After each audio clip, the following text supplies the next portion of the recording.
ஆண்டவர் உங்களை ஆசீர்வதிப்பாராக. ஆமென். ஹல்லேலூயா.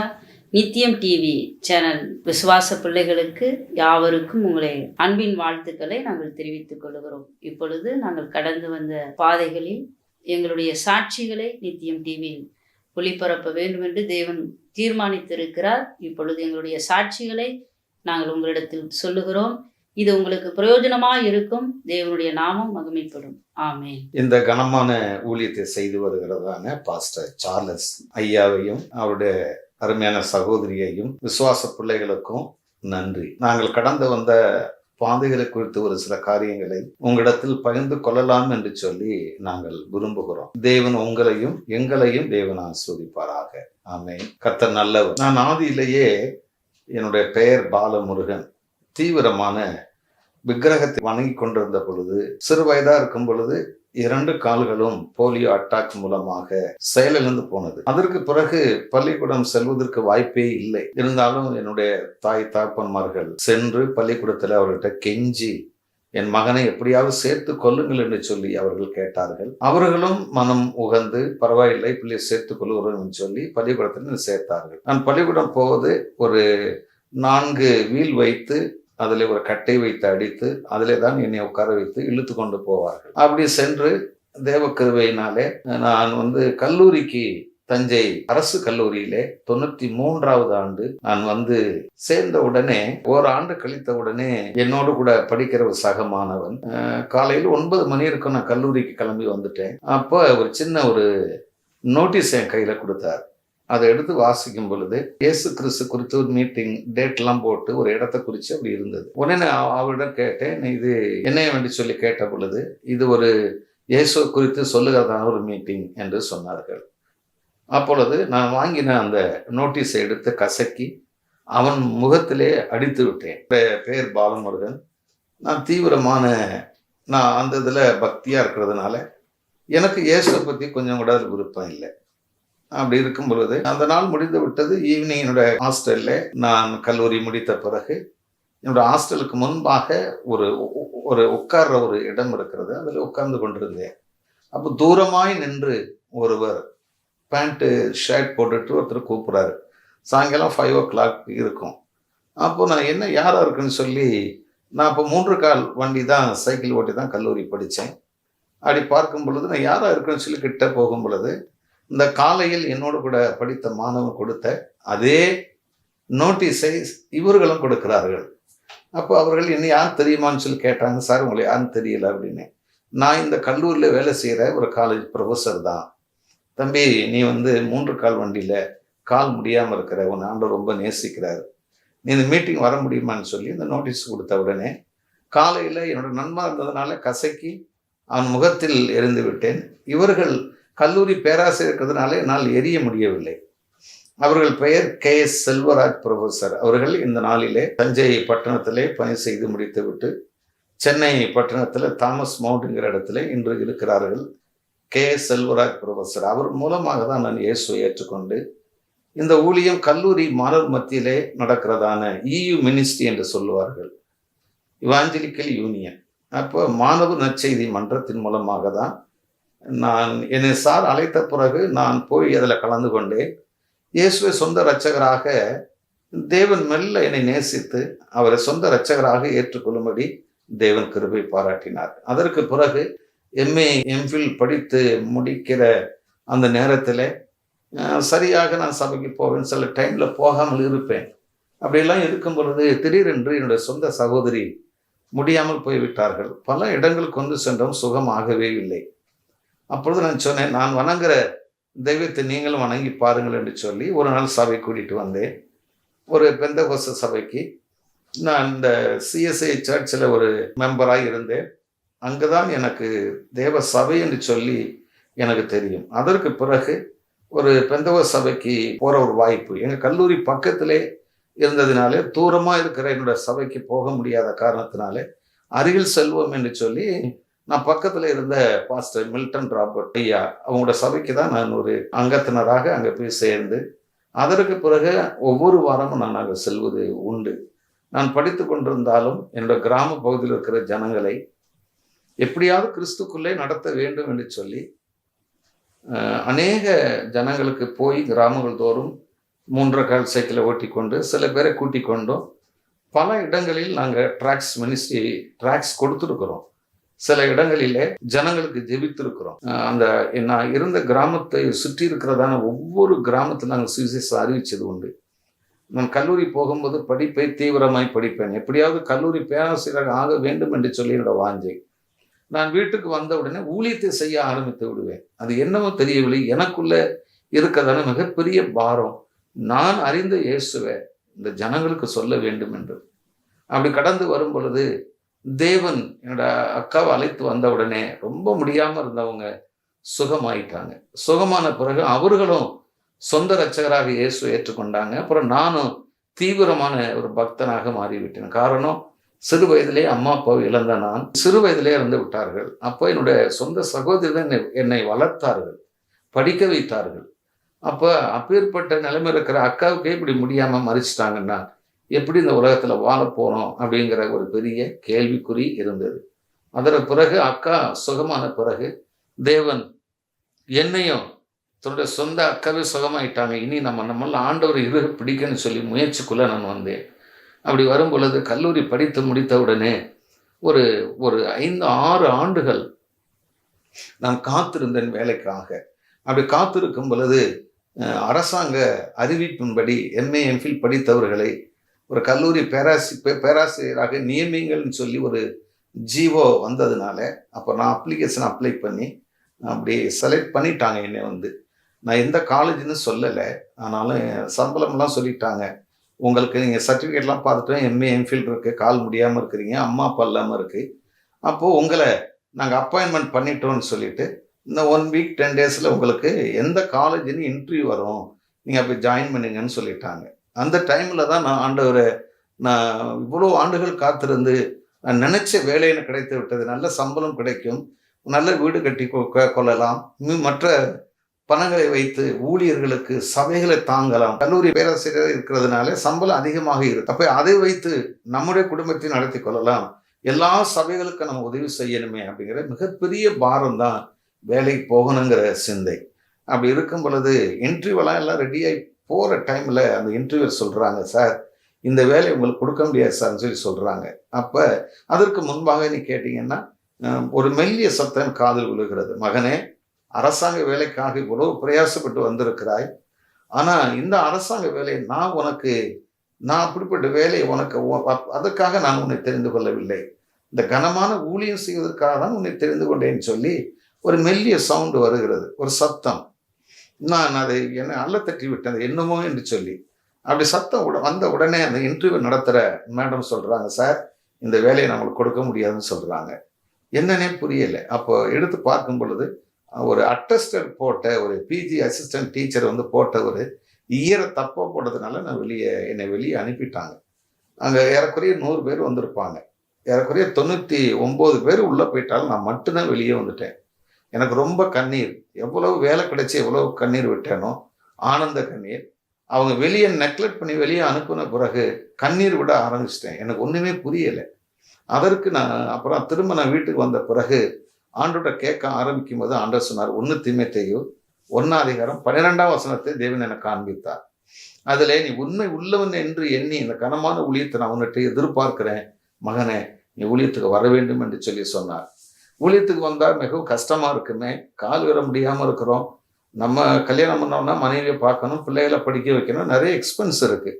அப்போ இப்படி இருக்கும் பொழுது எப்படி நம்ம பிழைப்பு ஓட்ட போகிறோம் அப்படின்னு சொல்லும் பொழுது ஆண்டவர் சொன்னார், நானே உன்னை நடத்துவேன், நான் உன்னை போஷிப்பேன், நீ கவலைப்படாத. நீ கல்லூரி படிக்கும் போதே அநேக மாணவர்களை அந்த EU மினிஸ்ட்ரிக்கு நீ கூட்டிகிட்டு போனது உண்டு. நீ படிப்பெல்லாம் முடித்து வீட்டுக்கு போன உடனே உன்னோட கிராம பகுதியில் கிராமங்கள் தோறும் சுற்றி திரிந்து அநேக ஜனங்களை கூட்டிக் கொண்டு போய் சுவிசேஷம் அறிவித்தாய். உன்னுடைய மனதெல்லாம் ஊழியம், ஜனங்களை கிறிஸ்துவனை நடத்த வேண்டும் என்கிறதுனாலே உன்னிடத்தில் அந்த உண்மையான மன பாரம், என்னுடைய பாரத்தை நீ அறிந்து இந்த பாரத்தை நீ எடுத்துக்கொண்டு எனக்காக நீ செயல்பட்டதுனாலே மகனே நீதான் எனக்கு வேண்டும் என்று சொல்லி என்னை ஆசையோடு விருப்பத்தோடு தேவன் அழைத்தார். ஹல்லேலூயா, கர்த்தர் நல்லவர், ஆமென். அதற்கு பிறகு திருமணம் செய்ய வேண்டும் என்று சொல்லி அந்த நிலைமைக்கு வந்த பொழுது பெண்ணே கிடைக்கவில்லை. ஏன்னா கால் முடியாமல் இருக்கிறேன், வேலை இல்லாமல் இருக்கிறேன், யார் பெண் தருவா? இந்த நிலைமையில ஹிந்துஸில் இருக்கிற பெண்கள் தான் நிறைய கிடைச்சது. நான் அதெல்லாம் வேண்டான்னு அல்ல தட்டிட்டு நான் ரட்சிக்கப்பட்ட பெண்ணை தான் கல்யாணம் பண்ணணும் அப்படிங்கிற முடிவுக்கு நான் ரொம்ப ஸ்ட்ராங்காக அதில் இருந்தேன். ஏன்னா அவிசுவாசிக்கும் விசுவாசிக்கும் பங்கு இல்லை, ஐக்கியம் இல்லை. அப்போது ரட்சிக்கப்பட்ட நான், ஞானஸ்தானம் பெற்ற நான் எப்படி ஒரு இயேசு அறியாத பொண்ணை கல்யாணம் பண்ணுறது அப்படின்னு சொல்லிட்டா ஆண்டவர் சொன்னேன், ஆண்டவரே திருமணம் செய்யாமல் வேணாலும் இருப்பேன், ஆனால் நான் திருமணம் செய்தா இருந்தா ஒரு ரட்சிக்கப்பட்ட பெண்ணை தான் எனக்கு தேவை அப்படின்னு நான் சொன்னது உண்டு. ஹல்லேலூயா. அப்போ 2.5 வருடம் என்னோட கிராமத்திலேருந்து, நான் புதுக்கோட்டை மாவட்டம், என்னுடைய கிராமத்திலேருந்து ஒரு 1 கிலோமீட்டர் 1.5 கிலோமீட்டர் போய் ஒரு காடு இருக்கும். அந்த காட்டில் தீவிரமாக ஜெபிக்க ஆரம்பிக்கும் போது 1 வருஷம் ஜெபித்தேன், பெண்ணே கிடைக்கல. 2 வருஷம் ஜெபித்தேன், பெண்ணே கிடைக்கல. 2 வருஷம் முடிஞ்சு 2.25 வருஷம் சோர்ந்து போயிட்டேன், மனசு ரொம்ப சோர்ந்துருச்சு. அப்போ ஆண்டவர் சொன்னார், ஒரு நாள் மாலை வேளையில் 5 மணி இருக்கும். அப்போ சொன்னார், மகனே உனக்குள்ள திருமணத்துக்குரிய விழா எலும்பு பெண்ணை வெளி தேசத்தில் வைத்திருக்கிறேன், கொண்டு நான் நிறுத்துவேன்னு சொல்லி சொன்னார். அப்பொழுது அந்த நாட்களில் 32 மாவட்டங்கள் மட்டும்தான் இருந்தது தமிழ்நாட்டில். அப்போ வெளிநாட்டிலிருந்து ஒரு பொண்ணு எப்படி நம்ம திருமணம் செய்ய முடியும், இது சாத்தியம் இல்லைன்னு சொல்லி நான் நினைச்சது உண்டு. அப்போ திரும்ப ஆண்டவர் பேசினார், மகனே நீ சோர்ந்து போகாதே, நான் சொன்னதை நிறைவேற்றுகிற தேவன், கட்டாயம் உனக்கு மனைவியை கொண்டு வருவேன்னு சொல்லி ஆண்டவர் திட்டம் தெளிவாக பேசினார். ஒரு 3 மாதம் கழித்து பக்கத்து ஊருக்கு நான் பிரேயர்ஸ் நடத்துவதற்காக சென்ற பொழுது அங்கே ஒரு வாலிப பெண்ணை பார்த்தேன். நான் கேட்டேன், இந்த பெண் யார், புதிதாக இருக்கிறதுன்னு சொல்லி சொல்லும் பொழுது, இவர்கள் சிங்கப்பூர்லேருந்து வந்திருக்கிறார்கள்னு சொன்ன உடனே நான் அதற்கு அடுத்து எதுவும் பேசவில்லை. ஒரு 3 வாரம் கழித்து அந்த பெண்ணே என்னை பார்த்து, அண்ணே ஸ்தோத்திரம், நல்லா இருக்கிறீங்களான்னு சொன்னாங்க. என்னம்மா ஸ்தோத்திரம் சொல்றேன்னு சொல்லி கேட்கும் பொழுது, நான் சிறு வயதாக இருக்கும் பொழுதே நான் இயேசு ஏற்றுக்கொண்டவள். நான் கோயம்புத்தூர் பட்டணத்தில் ஒரு கம்பெனி சூப்பர்வைசராக இருந்து இதற்கு பிறகு நான் சிங்கப்பூர் போனேன். சிங்கப்பூர் போகும்போது இந்த பைபிளை கையோடு எடுத்துகிட்டு போயிட்டேன். என்னோட வேலையெல்லாம் முடித்த பிறகு இரவு பகலாக உட்காந்து நான் தீவிரமாக அந்த பைபிளை படிக்க ஆரம்பித்தேன். அப்படி படிக்கும் பொழுது ஆண்டவர் சொன்னார், மகளே நீ இந்தியாவுக்கு போக வேண்டும் என்று சொல்லி தேவன் என்னோடு கூட ஒவ்வொரு நாளும் என்னோடு கூட பேசுவார். டிவி பார்க்கும் பொழுது வார்த்தை மூலமாக பேசுவார். சபைக்கு போகும் பொழுது இந்தியாவுக்கு நீ போக வேண்டும் என்று சொல்லி சொல்லுவார். இந்த மாதிரியே தேவன் அவர்களோடு பேசி, மகளே உன்னை கொண்டு பெரிய காரியங்களை நான் செய்ய வேண்டும், நீ இந்தியாவுக்கு போ அப்படின்னு சொல்லி தேவன் சொன்ன நிமித்தமாக ஊருக்கு வந்திருக்கிறாங்க. அப்போ நாங்கள் பார்க்கும் பொழுது அந்த பெண் என்னிடத்தில் பேசும் பொழுது ரொம்ப தீவிரவாதியா, கிறிஸ்துவுக்காக ரொம்ப தீவிரமாக ஒரு வாலிப மகள் பேசுகிறார்களேன்னு சொல்லி சந்தோஷப்பட்டேன். அவர்கள் பேசும் பொழுது கண்ணீர் விட்டு அழுதார்கள். எப்படியாவது நான் ரட்சிக்கப்பட்டது போல என்னோட கிராமம், என்னோட தேசம், உலகம் 800 கோடி ஜனங்கள் ரட்சிக்கப்பட வேண்டுமே என்று சொல்லி அவர்கள் வாலிப வயதில் கண்ணீர் விட்டு அழுதார்கள். அப்போ யோசித்தேன், நான் இதே போலதான் கண்ணீர் விட்டு அழ ஆரம்பிப்பேன். ஜனங்களை குறித்து எனக்கு ரொம்ப பாரமா இருக்கும். எல்லாரும் கிறிஸ்துக்குள்ள நடத்தணுங்கிற மிகப்பெரிய பாரம். அப்படி இருக்கும் பொழுது என்னை போல இவர்களும் அழுகிறார்களே சொல்லி மனதில் நினைக்கும் போது ஆண்டவர் பேசினார், மகனே 2.25 வருடம் நீ திருமணத்துக்காக ஜெபித்தல்ல, உன் மனைவியை நான் 2.5 வருடம் சிங்கப்பூர் தேசத்தில் வைத்து உருவாக்கி உன்னுடைய ஆவியை போல உன்னை போல ஊழியம் செய்கிற ஒரு பெண்ணாக அந்த மகளை மாற்றி நான் இந்தியாவுக்கு, குறிப்பாக உங்க ஊருக்கு பக்கத்து ஊர் கொண்டு வந்திருக்கிறேன். நீ ஜெபித்த விண்ணப்பங்களுக்குரிய பதில் இந்த பெண் தான் உனக்கு துணை என்று சொல்லி தேவன் என்னோடு கூட அதனால பேசினார். உடனே திரும்ப ஆண்டோட கிருபியின்படி அவங்க அம்மா போய் பார்த்து பேசி, அவங்களோட அக்கா தங்கச்சி 5 பேர், ஒரு அண்ணன் 6 பேர்கிட்டையும் பேசி சமாதானத்தை வாங்கி ஜெபத்தினாலே அதிகமான ஜெபிச்சு அவங்கள பேசும் பொழுது அவங்களும் ஒத்துக்கிட்டு பெண் தர்றேன்னு சொல்லி முடிவுக்கு வந்தாங்க. தேவதாசர்கள் மத்தியில இந்த திருமணத்தை மகிமையாய் தேவன் நடத்தி முடித்தார். அதற்கு பிறகு நான் ஊர்ல இருக்கும் பொழுது என் சொந்த சகோதரி என்னை அப்படி பேசவே மாட்டார்கள். திடீரென்று சொல்லுகிறார்கள், தம்பி உனக்கு வேலை இல்லை, உன் மனைவிக்கும் வேலை இல்லை, உன் வயிற்றில் வேற ஒரு குழந்தை வளருது, அதனால நீ என்ன செய்யணும், சமைச்சு சம்பாரிச்சு உங்களை போட முடியாது, நீ வேணா நீ எங்கேயாவது கூட்டிகிட்டு போன்னு சொல்லி அவங்க சொல்லிட்டாங்க. என்ன சொன்ன உடனே எனக்கு ஒன்றுமே சொல்ல முடியல. நான் 3 கால் சைக்கிள் மட்டும்தான் என்னோட சொத்து, காலும் முடியலை, ஊழியம் தான் சொத்து, இயேசு தான் எனக்கு பொன் வெள்ளி பவுன் வேலை வாய்ப்பு மதிப்பு எல்லாமே எனக்கு இயேசு கிறிஸ்து தான். அப்போ இதை விட்டு நம்ம எங்கே போக போகிறோம்னு தெரியல. இரவெல்லாம் தூக்கம் இல்லை. ஆனால் எங்கள் அக்கா என்ன அப்படி பேசாதவங்க, என்னை ஒரு நாளும் அப்படி பேசினதே இல்லை. என்னமோ தெரியல, தேவ திட்டம். எப்படி லோத்தோயும் ஆபிரகாமையும் தேவன் பிரித்தாரோ அந்த மாதிரி பிரிக்கிறார். எங்கள் அக்கா சொந்த தாய் மாதிரி என்னை விட்டு பிரிஞ்சு இருக்க மாட்டாங்க. ஆனாலும் இப்போ நீங்கள் வெளிக்கிளம்பி போங்கன்னு சொன்னோடனே எங்கே போகிறதுன்னு எங்களுக்கு தெரியல. அப்போ நான் ஜெபிக்கிறேன். இரவெல்லாம் ஜெபிக்கும் பொழுது காலையில் 8 மணி இருக்கும், ஒரு ஃபோன் கால் வந்தது. தம்பி உங்கள் பேர் இந்த பேரான்னு சொல்லி கேட்டாங்க. ஆமான்னு சொல்லி சொன்னேன். நான் தூத்துக்குடியில் சாயப்புரத்தில் நான் ஊழியத்தை செய்து கொண்டிருக்கிறேன்னு சொல்லி குரு சிங் அப்படின்னு ஒரு அண்ணன் தேவ கிருபையினால சிஎஸ்சி சர்ச்சில் இருக்கிறாங்க. அந்த அண்ணன் தான் ஃபோன் பண்ணி, தம்பி உங்களுக்கு நான் எதையாவது உதவி செய்யணும், நீங்கள் ஊழியம் செய்கிறீங்களான்னு கேட்டாங்க. தம்பி உங்கள் ஊரில் இல்லை, எங்கேயாவது பட்டணத்தில் போய் ஊழியம் செய்ய முடியுமான்னு கேட்டாங்க. கட்டாயம் செய்கிறானே அப்படின்னு சொல்லி, தம்பி நான் பட்டுக்கோட்டை வந்திருக்கிறேன், நீ பார்க்க வர முடியுமான்னு கேட்டாங்க. நாங்கள் 2 பேரும் கடந்து போயிருந்தோம். அப்போ அண்ணன் சொன்ன வார்த்தை, நீங்கள் தஞ்சாவூருக்கு போகணும்னு சொல்லி பிளான் பண்ணுறீங்கன்னு கேட்டாங்க. ஆமாண்ணே, தஞ்சாவூர் தான் எனக்கு தரிசனம்னு சொல்லி சொன்னேன். நான் படித்தேன், அங்கே தான் மாணவர்கள் இருக்கிறாங்க. 2வது எனக்கு தஞ்சாவூரை குறித்து அதிக தரிசனம் உண்டு அப்படின்னு சொல்லும்போது, பரவாயில்ல நீங்கள் தஞ்சாவூரில் வீடு பாருங்கள், உங்களுக்கு அட்வான்ஸ் கொடுக்குறேன், மாதம் பணம் நானே அனுப்புகிறேன்னு சொல்லி ஒரு 1.5 வருஷம் அவங்க அனுப்புனாங்க. அதற்கு பிறகு அவங்களால அனுப்ப முடியல சூழ்நிலை. அதற்கு பிறகு விசுவாச ஊழியத்தில் நாங்கள் கடந்து போகிறோம். அப்படி கடந்து போகும் பொழுது திடீரென்று ஒரு நாள் தேசத்திற்கான உபவாச ஜெபத்தை வைத்திருந்தேன். சென்னை பட்டணத்திலிருந்து மிஸ்ஸஸ் ஆனி வின்சென்ட் அப்படின்னு ஒருத்தவங்க புஷ்பா நகர் நுங்கம்பாக்கத்தில் இருக்கிறாங்க. அவங்க தான் எனக்கு ஆவிக்குரிய தாய். திருமணத்துக்கு பண உதவி செய்தவர்கள். ஹல்லேலூயா. அப்படி இருக்கும் பொழுது அவர்களை அழைத்து தஞ்சை பட்டணத்தில் ஒரு தேசத்திற்கான மன்றாட்டு கூட்டத்தை நடத்தும் பொழுதுதான் திடீரென்று மனைவி சொல்கிறார்களா, எனக்கு வயிற்று வலியை தாங்க முடியவில்லை அப்படின்னு சொல்லி சொன்ன உடனே மீட்டிங்கெல்லாம் முடித்து சாயங்காலம் ஒரு 5 மணி இருக்க மயங்கி கீழே விழுந்துட்டாங்க. திரும்ப நாங்கள் தஞ்சாவூர் மெடிக்கல் காலேஜில் அட்மிட் பண்ணிட்டோம். பண்ண பிறகு அவங்க கண்டே பிடிக்க முடியலை, என்னன்னே தெரியலை. ரொம்ப உயிருக்கு போராடி கொண்டிருக்கிறாங்க. சிறு பிள்ளை, என்னோட பிள்ளை ஒரு 1.5 வயசுல இருக்கிறான். அம்மா பிரிஞ்சு வாழ்ந்ததே இல்லை. அவன் அம்மா பிரிஞ்சு வாழாதவன் திடீரென அம்மாவை காணுன்னு சொன்னவனே இரவெல்லாம் அவன் தூங்கலை, அழுகிறான். நானும் இரவெல்லாம் இருந்து ஒரு 5 மணிக்கு தான் டாக்டர் கண்டுபிடிச்சிட்டாங்க. ஃப்ளோப்பியன் டியூப் ஒன்று வெடிச்சிருச்சுன்னு சொல்லி சொன்ன பிறகு எனக்கு ஒன்றுமே தெரியலை, அது என்னன்னு சொல்ல முடியல. அப்போ அவங்க சொன்னாங்க, தம்பி இப்போ மனைவிக்கு ரொம்ப சிவியரான சூழ்நிலை, பிளட்டு எல்லாமே க்ளோஸ் ஆயிடுச்சு, வெளியில் வந்துருச்சு, இப்போ பிழைக்கிறதே வாய்ப்பு இல்லை, ஆப்ரேஷன் வேணால் பண்ணுவோம் அப்படின்னு சொல்லிட்டு என்கிட்ட கையெழுத்து வாங்கி ஆப்ரேஷனை தொடர்ந்தாங்க. அவங்க பிழைச்சி மீண்டும் இந்த உயிரோடு வந்தது பெரிய கிருபை. அவங்கள மெடிக்கல் காலேஜில் கேட்டில் வண்டியில் உட்காந்துருக்குறாங்க. நான் போய் அவங்கள கூட்டிகிட்டு வரணும். அப்படி கூட்டிகிட்டு வரும் பொழுது ஒரு ஆட்டோவுக்கு எனக்கு பணம் இல்லை. நான் கொஞ்சம் தூரம் வந்த உடனே 3 கால் சைக்கிள் ஒரு வீல் வெடித்து விட்டது. நான் சொல்லுவேன் அடிக்கடி, நான் ரோட்டில் நிற்கிறேன், அந்த வெயிலில் வெடிச்சு போய்.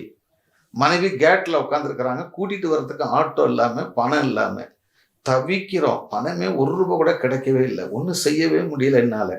இந்த நிலைமையில் பார்த்து திடீர்னு அந்த நேரத்தில் பார்த்து ஒரு டாக்டர், ஒரு பெண் டாக்டர், அவங்க ஒரு தேவனுடைய பிள்ளை, ஹல்லேலூயா, அருமையான பத்மாவதி என்கிற ஒரு அருமையான டாக்டர் ஃபோன் செஞ்சாங்க, தம்பி உங்கள் மனைவியை உங்கள் வீட்டு கூட்டிகிட்டு போக வேண்டாம், நேராக எங்கள் வீட்டு கூட்டிகிட்டு வந்துடுங்க, ஏன்னா நான் டாக்டராக இருக்கிறதுனால நான் உங்களுக்கு ஆப்ரேஷன் பண்ண இடத்தெல்லாம் மருந்து போடுவேன், ஒரு 15 டேஸ் எங்கள் வீட்டில் இருக்கட்டும்னு சொல்லி அவங்க சொன்னாங்க. நானே கார் அனுப்புகிறேன், நீங்கள் ஒன்றும் கார் பிடிக்க வேணாம்னு சொல்லிட்டு மனைவியை நேராக அந்த இடத்துக்கு கூட்டிகிட்டு போய் ஒரு 15 நாள் அருமையான அம்மா நல்லா கவனிச்சாங்க. ஹல்லேலூயா.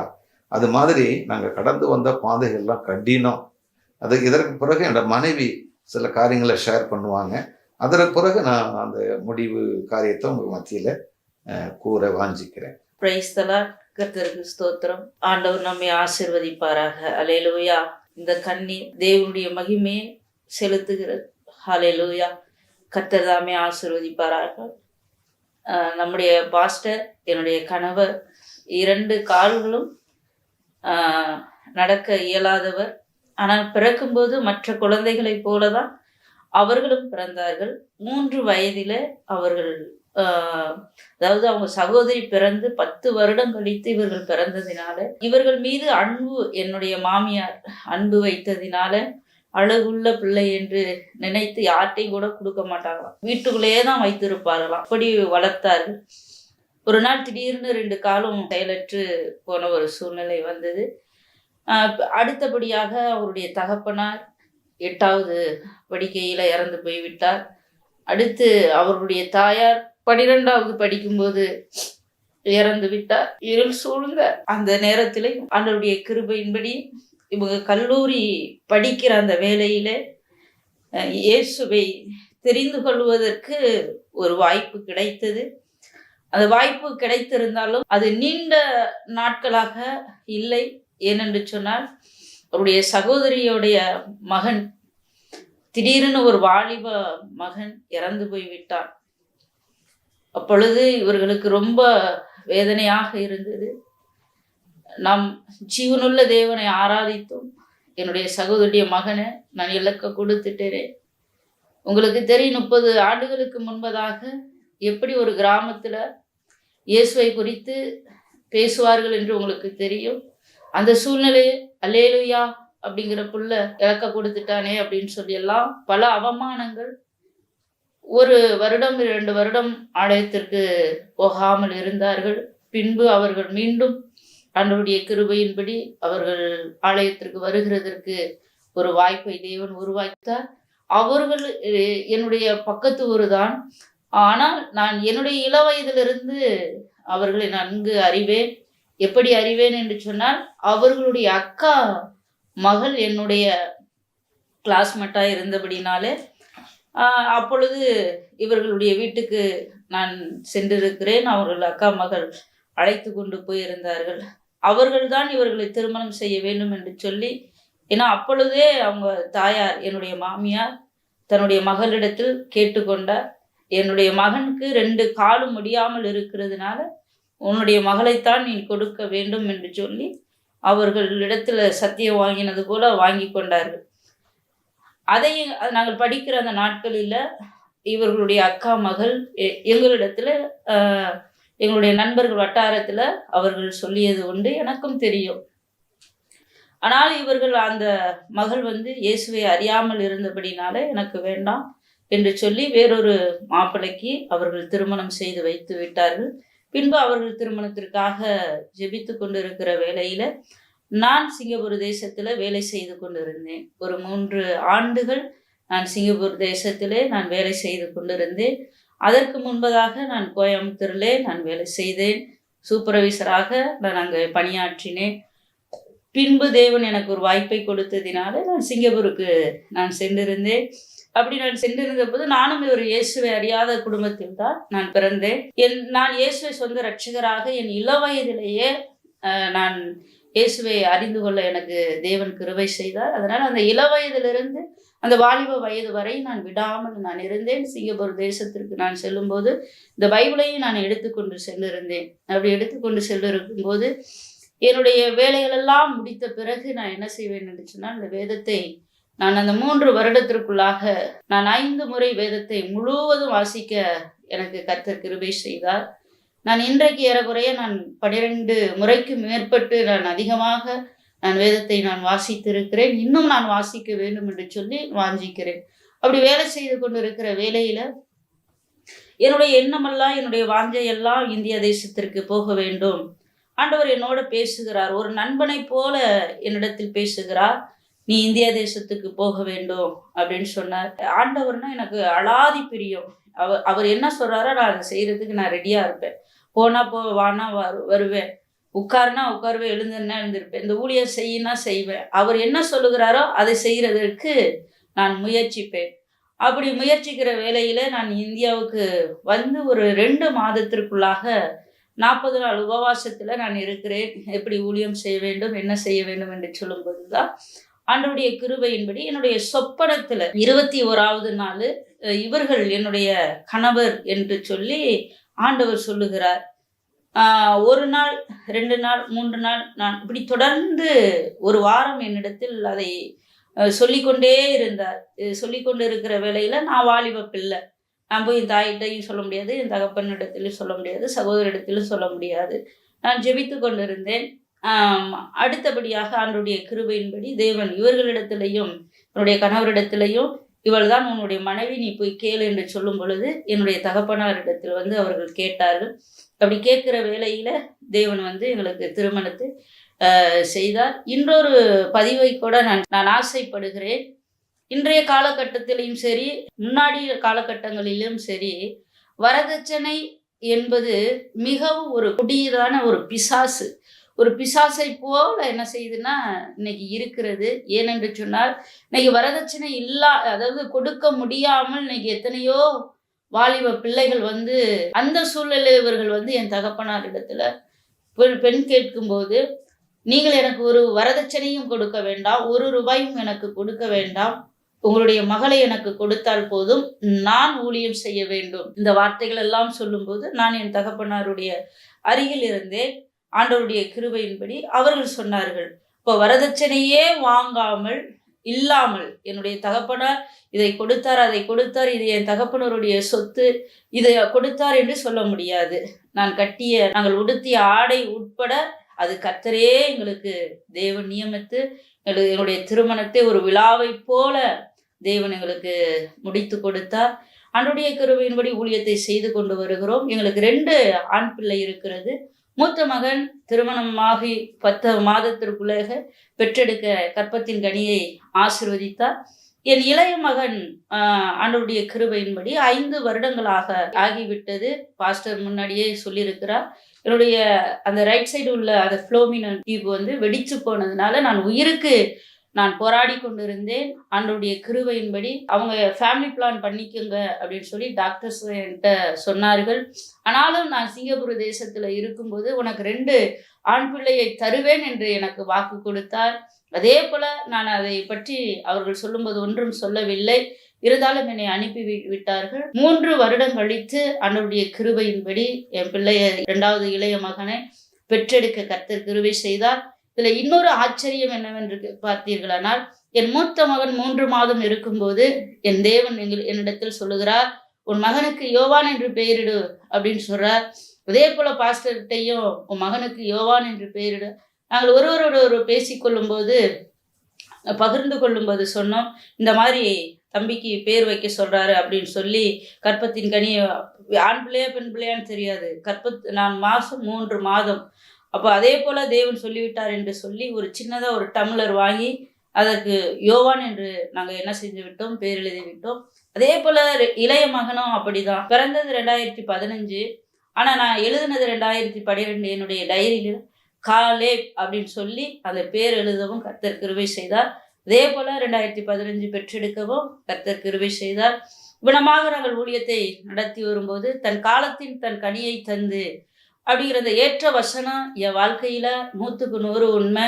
ஏனென்று சொன்னால், என்னை அருமையான ஒரு தாய் தகப்பனுக்கு பெற்றெடுத்தார்கள், என்னை நன்கு வளர்த்தார்கள். 2வது நானும் கிறிஸ்துவுக்குள் வளர்க்கப்பட்டேன். பரிசுத்த ஆவியானவருடைய வழிநடத்துதலின்படி நான் வளர்க்கப்பட்டேன்.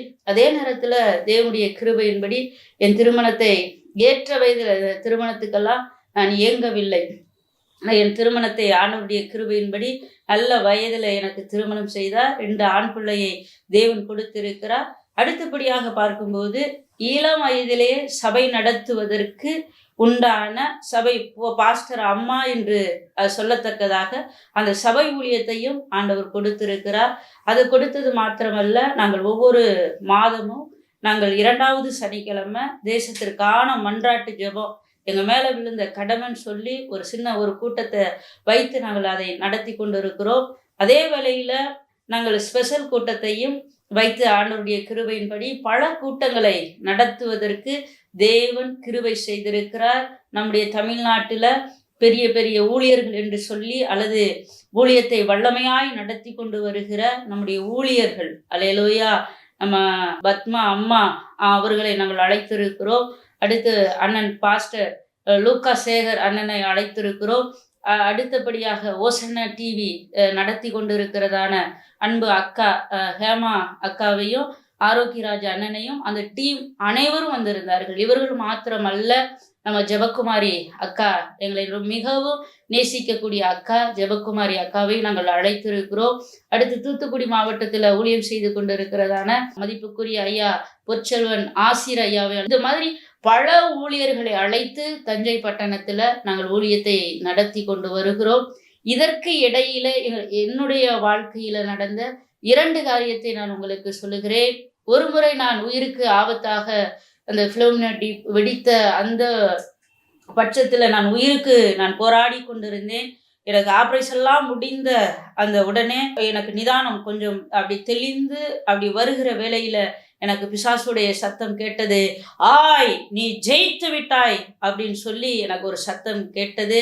அப்பொழுது நான் சொன்னேன், ஆம், நான் ஜெயித்து விட்டேன், என் தேவன் ஜெயித்தார், என்னை ஜெயிக்க வைத்தார் என்று சொல்லி அந்த சூழலில் அந்த மரணத்தின் பிடியிலிருந்து தேவன் என்னை விடுவித்து காத்தார். அது மாத்திரமல்ல, 2017 எனக்கு டெங்கு வந்தது.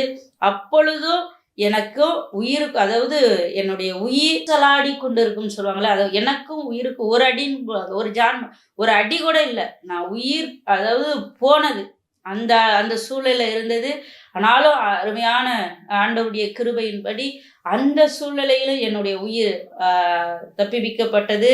அவருடைய பார்வைக்கு அருமையா இருந்தபடினால தேவன் என்ன செய்திருக்கிறார், என்னை ஆண்டவர் ஜீவனோடு காத்தார். இப்படியெல்லாம் ஆண்டவர் நல்ல உயிரை எனக்கு கொடுத்தார், மீண்டும் கொடுத்திருக்கிறார். அடுத்து எனக்கு என்னை மட்டும் நேசிக்கக்கூடிய ஒரு மனைவி என்ற ஸ்தானத்துல என்னை மட்டும் நேசிக்கக்கூடிய ஒரு கணவரையும் ஆண்டவர் கொடுத்திருக்கிறார். அருமையான 2 ஆண் பிள்ளையையும் கொடுத்திருக்கிறார். அருமையான ஊழியங்களை கொடுத்திருக்கிறார். நல்ல வார்த்தைகளை, அதாவது யோசேப்பை போல எந்த வேலை செஞ்சானோ அவன் வேலையெல்லாம் ஆண்டவர் ஆசீர்வதித்தது போல நாங்கள் எந்த காரியத்தை செய்தாலும் அந்த காரியத்தை தேவன் ஆசீர்வதித்திருக்கிறார். ஆண்டவருடைய இப்படிப்பட்ட தேவனை என்ன செய்யணும், நம்ம மகிமைப்படுத்த வேண்டும் என்று சொல்லிதான் எங்களுக்கு என்ன ஊழியத்தை தேவன் செய்ய கொடுக்கிறாரோ அந்த ஊழியத்தை எங்களுடைய பலத்தின்படி, தேவனுடைய கிருபையின்படி நாங்கள் குடும்பமாக நாங்கள் செய்து கொண்டு வருகிறோம். யாரும் எங்களுக்கு சப்போர்ட் பண்றாங்க, இந்த ஊழியத்தை தாங்கினாங்க, இப்படி செய்தாங்க அப்படி என்பதற்கு அல்ல. யாரும் சொல்ல முடியாது, நான் இவர்களுக்கு உதவி செய்தேன், இவர்கள் பசியா இருக்கும்போது, இவர்கள் தேவையோடு இருக்கும்போது, இவர்கள் ஊழியத்தோடு இருக்கும்போது, அல்லது நான் இவர்களை உற்சாகப்படுத்தினேன் என்று சொல்வதற்கு யாரும் இல்லை. கர்த்தரே எங்களுக்கு என்ன செய்தார், ஆதரவா இருந்தார். கர்த்தரே எங்களுக்கு துணையா இருந்தார். அதனாலதான் இன்றைக்கு நித்தியம் டிவியின் வாயிலாக தேவன் எங்களை குடும்பமாக அழைத்து நல்லது ஒரு சாட்சியை பகிர்ந்து கொடுக்கும்படியாக கர்த்தர் கிருபை செய்தார். நாங்கள் இன்னும் தேவனுக்காக உலகம் முழுவதும் போக வேண்டும் என்ற தரிசனத்தை தேவனுங்களுக்கு கொடுத்திருக்கிறார். எங்களுடைய எந்த சூழ்நிலையிலும் நாங்கள் பார்க்க விரும்பவில்லை. கர்த்தர் சொன்னார், எவ்விடத்திற்கும் சென்று தேவனுடைய சத்தியத்தை சுவிசேஷமாக அறிவித்து கர்த்தரே தேவன் என்று விளங்கி காட்டும்படியாக நாங்கள் குடும்பமாக ஆயத்தமாக இருக்கிறோம். கர்த்தர்தாமே நம்மை ஆசீர்வதிப்பாராக. ஆமேன். ஆமேன். கர்த்தர் நல்லவர். ஆமேன். அல்லேலூயா. அல்லேலூயா. கர்த்தர் நல்லவர். நான் சில காரியங்களை சொல்லி முடிக்கின்றேன். அப்படி நாங்களுடைய ஊழியத்தின் நாட்களிலே 100க்கு 100 தேவனே சார்ந்து தான் ஊழியம் செய்து கொண்டிருக்கிறோம். எந்த ஊழியம் செய்தாலும் தேவ சமூகத்தில் அமர்ந்திருந்து தேவன் என்ன சொல்லுகிறாரோ அதை கேட்டு கீழ்ப்படிதான் அப்படிதான் செய்வது உண்டு. அல்லேலூயா. ஒரு சிலர் அந்த தஞ்சை பட்டணத்துல எங்களை நேசிக்கிற, உண்மையாய் நேசிக்கிற சகோதரர்கள் ஒரு சிலர், சகோதரிகள் ஒரு சிலர் இருக்கிறாங்க. அவங்களை தேவன் ஆசீர்வதிப்பாராக. அல்லேலூயா. கர்த்தர் நல்லவர், அவர்களை உயர்த்துவாராக. இன்னும் 100க்கு 100 நாங்கள் மனுஷனை சாராமல் கர்த்தரே சார்ந்துதான் நாங்கள் ஊழியத்தை செய்து வருகிறோம். கர்த்தர் நல்லவர். எங்களுக்கு எங்களோட தரிசனம் என்னவென்று சொல்லி பார்ப்போமானால், 800 கோடி ஜனங்களுக்கு நம்ம சுவிசேஷம் அறிவிக்கணும். எப்படி அறிவிக்கணும்னா, காலே முடியல, இப்படி 800 கோடி ஜனங்களுக்கு போறது அப்படின்னு நான் எத்தனையோ ஆண்டுகள் நான் ஜெபித்த ஆண்டவரே, எங்களுக்கு இந்த மாதிரி ஒரு டிவி மூலமாக இந்த சாட்சிகளை பல தேசங்களுக்கு, பல பட்டணங்களுக்கு, கிராமங்களுக்கு கொண்டு போகணுமே அப்படின்னு சொல்லி நினைக்கும் பொழுது, அருமையான தாசன் சார்லஸ் ஐயாவை எங்களை நேசித்து, அருமையான மகன் எங்களை அழைத்து இந்த ஊழியத்தை, இந்த சாட்சியை பகிர்ந்து கொள்ள அவர்கள் மூலமாய் தேவன் எனக்கு ஒரு வழிவாசலை திறந்து கொடுத்தார்.